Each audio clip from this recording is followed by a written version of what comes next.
Hello guys, कैसे हो? ठीक हो? हम नया बैच अपना लेकर आ रहे हैं केमिस्ट्री का। 15 तारीख से स्टार्ट हो जाएगा, जो हर एक कोर्स के लिए अवेलेबल होगा कि हर एक बच्चा उन हमारी वीडियो को ज़रूर देखे और उनको दूर दूर तक शेयर करे।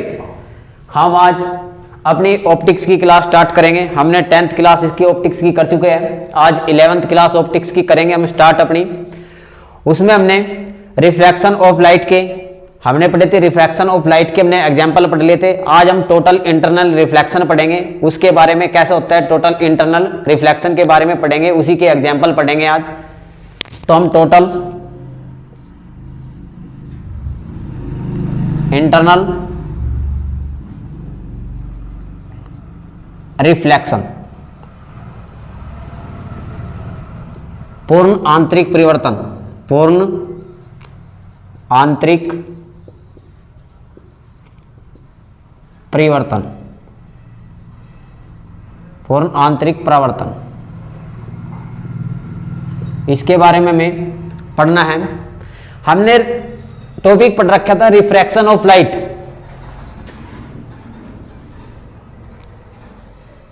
ये हमारे पास हमने ले लिया एयर, ये ले लिया वाटर।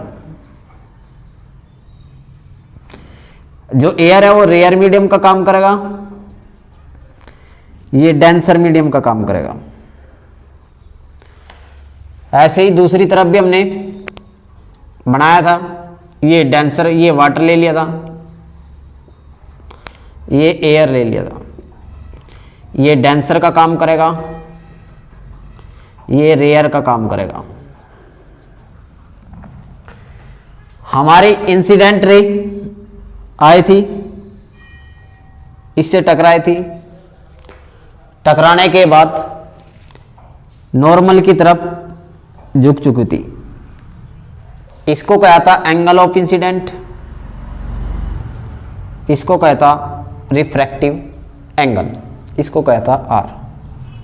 कब एयर से वाटर में चलेंगे, रेयर मीडियम से डेंसर मीडियम में चलेंगे हम, तो हमारा आई हमेशा ज्यादा होगा किससे, आर से। और जो यह रिफ्रैक्टिव रे है यह नॉर्मल की तरफ झुक जाती है। हमने दूसरा पढ़ा था केसीसी में, जब वाटर से एयर में चलेंगे, डेंसर मीडियम से रेयर मीडियम में चलेंगे, तो ये हमारे पास इंसिडेंट रे आई थी। इंसिडेंट रे फिर क्या हो गई थी, नॉर्मल से दूर हट चुकी थी, कहां पे चली गई थी, ऐसे चली गई थी। इसको एंगल दिया था आर, इसको एंगल आई। ठीक है, इसमें आई की वैल्यू कम थी, आर की वैल्यू ज्यादा थी। जब हम कौन से मीडियम से चलेंगे, डेंसर मीडियम से रेयर मीडियम में चलते हैं। इसको दोबारा देखो, इस वर्ड को टोटल इंटरनल रिफ्लेक्शन, मतलब दोबारा रिफ्लेक्शन होना, उसी को कहते हैं टोटल इंटरनल रिफ्लेक्शन। इस केस में एयर से वाटर में चलेंगे, एयर से कहां चलेंगे, वाटर में, तो हमारे रिफ्लेक्टिव जो रे है वह नॉर्मल की तरफ झुक जाती है। किसकी तरफ झुक जाती है, नॉर्मल की तरफ झुक जाने के कारण इसमें टोटल इंटरनल रिफ्लेक्शन होगा या नहीं होगा। इस केस में टोटल इंटरनल रिफ्लेक्शन नहीं होने का, क्योंकि ये किसकी ओर मुड़ रही है, ये हमारे पास नॉर्मल की तरफ मुड़ रही है। किसकी तरफ मुड़ रही है, नॉर्मल की तरफ। कौन से केस में, रेयर से जब किस में चलेंगे, डेंसर मीडियम में चलेंगे, तो हमारे पास इस केस में टोटल इंटरनल रिफ्लेक्शन नहीं होना था। तो किस केस में होगा टोटल इंटरनल रिफ्लेक्शन, इस केस में होगा जब डेंसर मीडियम से रेयर मीडियम में चलेंगे। डेंसर मीडियम से किस में चलेंगे, रेयर मीडियम में चलेंगे, तो हमारे पास जो रिफ्लेक्टिव रे है, ये रिफ्लेक्टिव रे नॉर्मल से क्या होती है, दूर हटती है। क्या आती है, दूर हट जाती है। इस केस में यहां पे जैसे जैसे हम आई को बढ़ाएंगे, एंगल आई को बढ़ाएंगे, तो ये क्या होती जाएगी, नॉर्मल की तरफ झुकती चली जाएगी। क्या चली जाती है, नॉर्मल की तरफ झुकती चली जाएगी। और पूर्ण आंतरिक परिवर्तन होगा, जिस मीडियम में से आई है दोबारा उसी मीडियम में चली जाए, तो वह क्या होता है, पूर्ण आंतरिक परिवर्तन हो जाएगा। क्या हो जाएगा, जिस मीडियम में से आई दोबारा इस मीडियम में से उसी मीडियम में चला जाए, वही क्या होगा, पूर्ण आंतरिक परिवर्तन। तो पूर्ण आंतरिक परिवर्तन के लिए कौन सा मीडियम चाहिएगा, डेंसर मीडियम से रेयर मीडियम में चलेंगे तो पूर्ण आंतरिक परिवर्तन होगा, और जब रेयर मीडियम से डेंसर मीडियम में चलेंगे तो पूर्ण आंतरिक परिवर्तन नहीं होगा। क्यों नहीं होने का, क्योंकि ये किसकी तरफ झुक रही है, नॉर्मल की तरफ झुक रही है। इस केस में ये नॉर्मल से क्या होती है, दूर हो जाती है। नॉर्मल से क्या जाती है, दूर होती है। तो इस केस में पूर्ण आंतरिक परिवर्तन होगा, इस केस में पूर्ण आंतरिक परिवर्तन नहीं होने का। का। किस केस में? एयर से डेंसर में चलेंगे तो पूर्ण आंतरिक परिवर्तन नहीं होगा, डेंसर से रेयर में चलेंगे तो पूर्ण आंतरिक परिवर्तन होगा। तो इसी केस में हम चलेंगे, पूर्ण आंतरिक परिवर्तन की प्रक्रिया करेंगे, इसमें स्टार्ट करेंगे हम पूर्ण आंतरिक परिवर्तन कैसे। अब मैं इंसिडेंट को जैसे जैसे एंगल को बढ़ाता चला जाऊंगा, क्या करूंगा, जैसे जैसे एंगल को क्या होता चले जाएंगे, बढ़ाते चले जाएंगे, तो ये रे हमारे क्या होगी, नॉर्मल से दूर होती चली जाएगी। क्या होती चली जाएगी? नॉर्मल से दूर होती चली जाएगी। ये हमारे पास इधर लिख लेंगे वाटर, ये लिख लेंगे डेंसर मीडियम। अब मैं इस आई को और बढ़ा दूं थोड़ा सा, ये बढ़ा लिया मैंने आई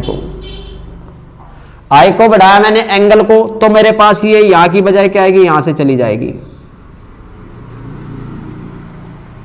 ठीक है। उसके बाद फिर दोबारा आई को बढ़ाएंगे, आई एंगल को फिर दोबारा बढ़ा देंगे, ये बढ़ा देंगे। फिर ये दोबारा अगले केस में ऐसे चली जाएगी रिफ्रैक्टिव रे। फिर उसका अगले केस में ये बढ़ा देंगे ऐसे, ये किस पे आ जाएगी, इस पे आ जाएगी। अब देखो ये रिफ्रैक्टिव रे होगी और ये नॉर्मल होगा, इसके बीच का एंगल कितने का हो गया, ये 90 डिग्री का। कितने डिग्री का होगा? नॉर्मल और रिफ्रैक्टिव के बीच का जब एंगल 90 डिग्री का हो जाएगा, कितने डिग्री का एंगल हो जाएगा, 90, तो इंसिडेंट एंगल क्रिटिकल एंगल कहलाएगा। क्या कहलाएगा? क्रिटिकल एंगल कहलाएगा। जब नॉर्मल, ये हमारे पास नॉर्मल है, नॉर्मल और रिफ्रैक्टिव, जो हमारे पास रिफ्रैक्टिव रे है, जो रिफ्रैक्टिव रे है उसके बीच का एंगल जब 90 डिग्री का हो जाएगा तो इंसिडेंट एंगल ही हमारा क्रिटिकल एंगल कहलाएगा। इसी को क्या कह देंगे, क्रिटिकल एंगल। इसी को कहते हैं क्रांतिक कोण। क्या कहेंगे इसी को? क्रांतिक कोण। इस बात को हम नोट करके लिखेंगे, when refractive ray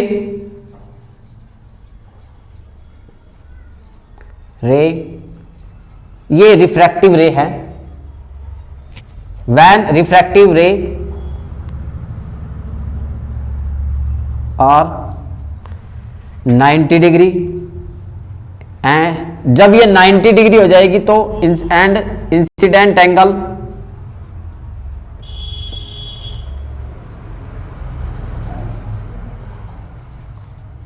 is called critical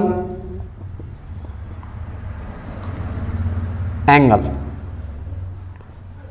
तो यही क्या कहलाएगा, क्रिटिकल एंगल। जब रिफ्रैक्टिव एंगल कितने डिग्री का हो जाएगा, 90 डिग्री का हो जाएगा, तो हमारे पास जो इंसिडेंट एंगल है वो एक क्रिटिकल एंगल कहलाएगा। क्या कहलाएगा? वो क्रिटिकल एंगल कहलाएगा। जब आर हमारे पास कितने डिग्री का हो जाएगा, नॉर्मल के साथ कितने डिग्री का एंगल बना लेगा, 90 डिग्री का बना लेगा, तो आई हमारे पास किसके इक्वल हो जाएगा, क्रिटिकल। उसको क्रिटिकल एंगल कह देंगे, क्रांतिक कोण। क्या कह देंगे इसको?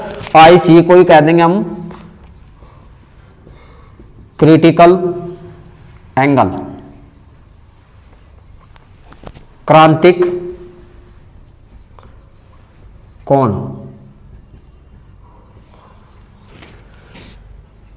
हिंदी वाले लिखो इसको, हिंदी में कैसे लेंगे, जब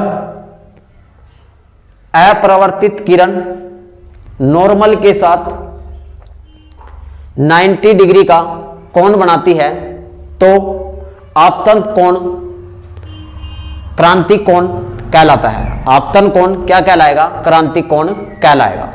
अब देखो आगे, और इसी में ये तो था क्रिटिकल एंगल। अब ये यहां पे आ गई, इस पे आ गई हमारे पास रिफ्लेक्टिव। एक बार और थोड़ा सा एंगल और बढ़ा दूं मैं इसका, ये एंगल बढ़ा दिया मैंने, तो क्या हो जाएगा इसका, दोबारा पूर्णांतरिक परिवर्तन हो जाएगा। क्या हो जाएगा दोबारा इसका, पूर्णांतरिक परिवर्तन। जैसे ही मैंने क्रिटिकल एंगल से थोड़ा सा ज्यादा एंगल बढ़ा दिया तो इसका क्या होगा, पूर्णांतरिक परिवर्तन होगा। क्या हो गया इस रे का, पूर्णांतरिक परिवर्तन। जो रिफ्लेक्टिव रे है उसका क्या हो जाएगा, पूर्णांतरिक परिवर्तन। जब एंगल को क्रिटिकल एंगल से ज्यादा कर देते हैं तो रिफ्रैक्टिव रे का क्या हो जाएगा, पूर्ण आंतरिक परिवर्तन। दोबारा इसी मीडियम में से गई, दोबारा इसी मीडियम में आ गई, वो क्या होता है, पूर्ण आंतरिक परिवर्तन हो जाता है। वो क्या होता है? पूर्ण आंतरिक परिवर्तन हो जाएगा। देखो ये हमारे पास क्रिटिकल एंगल था जब क्या आया था, जब रिफ्लेक्टिव लेके आई थी नॉर्मल के परपेंडिकुलर आई थी, और जैसे ही मैंने एंगल को क्रिटिकल एंगल से थोड़ा सा ज्यादा कर दिया, क्या कर दिया? थोड़ा सा ज्यादा, तो इसका क्या हो गया? पूर्ण आंतरिक परिवर्तन हो गया। क्या हो गया इसका? पूर्ण आंतरिक परिवर्तन। इस बात को और नोट करके लिखो।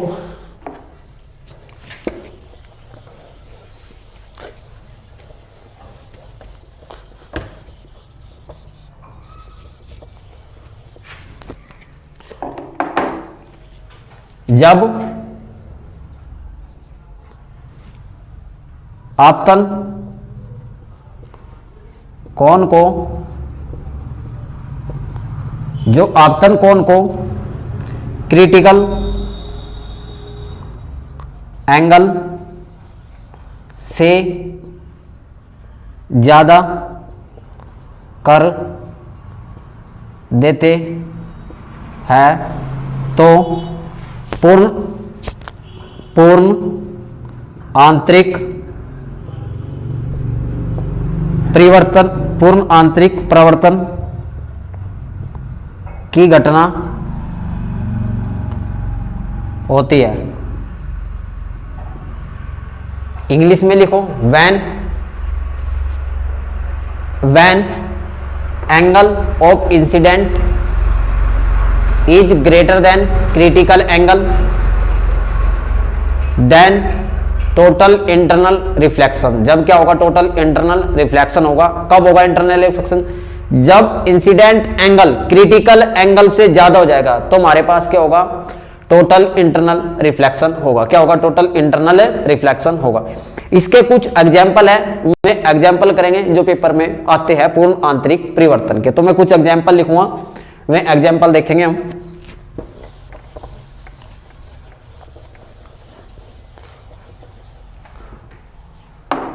पहला एग्जाम्पल है इसका, शाइनिंग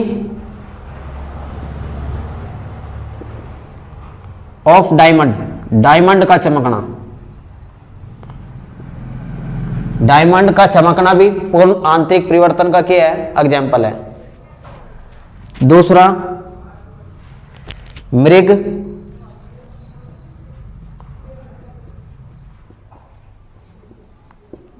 का बनना,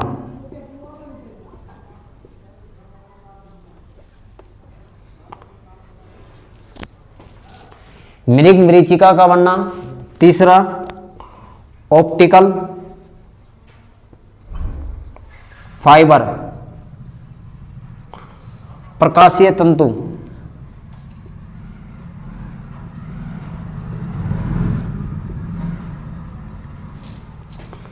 एंडोस्कोप,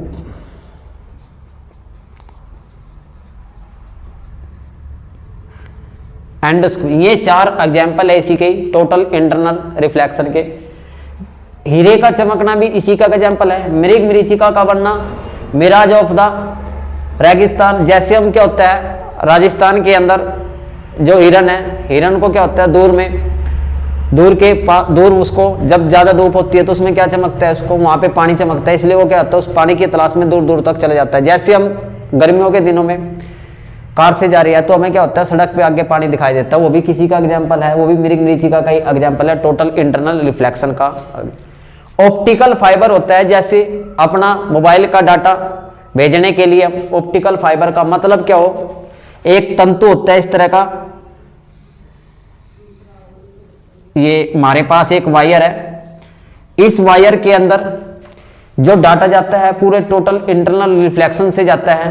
ये हमारे पास वायर ले ली, इस वायर के अंदर जो भी डाटा जाएगा, डाटा भेजा जाता है, वो डाटा का क्या होता है, पूर्ण आंतरिक परिवर्तन के साथ जाता है। वो क्या जाता है, पूर्ण आंतरिक परिवर्तन के मतलब वो डाटा क्या होता है, बाहर नहीं निकलता, उसी वायर के अंदर टकरा के जितना दूसरी जगह से भेजा जाता है उतना ही वो वहां पे पहुंचता है डाटा। ये क्या होता है, ऑप्टिकल फाइबर। एंडोस्कोप होता है, जैसे हम अल्ट्रासाउंड करवाते हैं, कई बार अल्ट्रासाउंड में हमारे पास अपने पेट का अल्ट्रासाउंड करवाते हैं तो उसमें क्या होता है, फोटो साफ नहीं आती, तो हम क्या करते हैं, उसके लिए डॉक्टर एंडोस्कोप यूज करता है। एक कैमरा होता है, वो कैमरा माउथ के द्वारा हमारे पेट में भेजा जाता है, जिससे पेट के अंदर की चित्र लिए जाते हैं। तो ये सभी इसी के क्या है, एग्जाम्पल है। जितने भी है पूर्ण आंतरिक परिवर्तन के। एक क्वेश्चन और करेंगे हम क्रिटिकल एंगल का ही एक क्वेश्चन करेंगे, इसका एक न्यूमेरिकल करेंगे हम, जो न्यूमेरिकल में कई बार पूछ लिया जाता है। देखो न्यूमेरिकल लिखेंगे ए ray of light, A ray of light is drawn, a ray of light is drawn to glass to water. Find the critical